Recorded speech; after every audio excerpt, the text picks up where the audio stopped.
చూస్తూ ఉంటే ఈ జన్మకి ఇది చాలు అనిపిస్తోంది.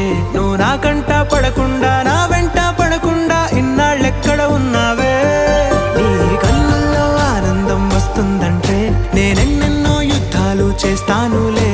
నీ చిరునవ్వుకై నేను గెలుపొంది వస్తాను, హామీ ఇస్తున్నానులే. ఒకటో ఎక్కం కూడా మరచిపోయేలాగా ఒకటే గుర్తొస్తావే, నేను చూడకుండా ఉండగలనా? నా చిలిపి ఎల్లర్లు నా చిన్ని సరదాలు నీలోను చూశానులే. నీ వంక చూస్తుంటే అద్దంలో నన్నేను చూస్తూ